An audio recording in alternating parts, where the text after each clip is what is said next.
Bangladesh New Zealand cricket টিমের সাথে normal দল নিয়ে টি-20 সিরিজ খেলতে যাচ্ছে। এটা কি ঠিক হতে যাচ্ছে বাংলাদেশের জন্য?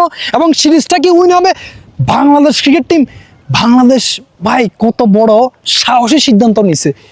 নিউজিল্যান্ড ক্রিকেট টিম বাংলাদেশের মধ্যে, ওয়ার্ল্ডের মধ্যে ওয়ান অফ দ্য বেস্ট টি-20 সাইড। টি-20 ফরম্যাটে তারা দুর্দান্ত খেলে থাকে এবং তাদের সাথে বাংলাদেশ নর্মাল টিম খেলতে যাচ্ছে। এখন দেখেন এই ডিসিশনটা কি ভালো হয়েছে বাংলাদেশের জন্য? আমি বলবো যে, যদি আপনি আমাকে বলতে পারেন তাহলে আমি বলবো যে ইটস এ গ্রেট ডিসিশন। দেখেন এই টিমটা এই সিরিজটা বাংলাদেশের জন্য একদম ইম্পর্টেন্ট নয় যে এই সিরিজটা হেরে গেলে বাংলাদেশ মনে করো যে ভাই সব শেষ, না এরকম কিছু না।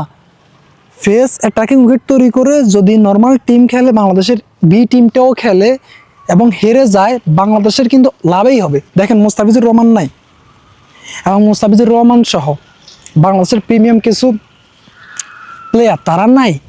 তো এই ক্ষেত্রে কিন্তু বাংলাদেশের জন্যই ভালো, কারণ এখন এই মুহূর্তে বাংলাদেশ তাদেরকে ড্রপ করে তাদেরকে সুযোগ দিচ্ছে যারা নতুন নিউ কামার, এবং তারা পারফরমেন্স করে কিন্তু দলে জায়গা পেতে যাচ্ছে।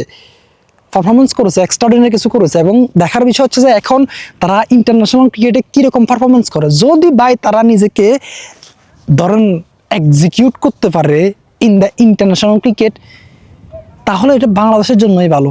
আপনি একটা জাস্ট চিন্তা করেন, আপনি একটা ইন্টারন্যাশনাল অনেক গুরুত্বপূর্ণ ম্যাচ খেলতেছেন, বা একটা আইসিসি ইভেন্টে সেমিফাইনালে, ফাইনালে, বা আইসিসির ওয়ার্ল্ড কাপগুলোতে খেলতেছেন, তখন আপনার যদি প্রিমিয়াম পেসার, ব্যাটার, অলরাউন্ডাররা যদি তখন ওই মুহূর্তে যে কোনো একটা ম্যাচে ইনজুর্ড হয়ে যায়, তখন আপনি কী করবেন? তখন আপনাকে ডেফিনেটলি নতুন একজনকে সুযোগ দিতেই হবে। তো আগে থেকে সুযোগ দেন, যাতে করে তারা ইন্টারন্যাশনাল ক্রিকেটটা একটু বুঝে।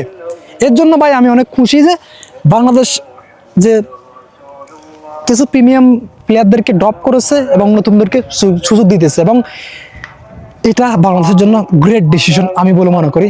আপনাদের মতামতটাও জানান যে এটা কি বাংলাদেশের জন্য খুব ভালো।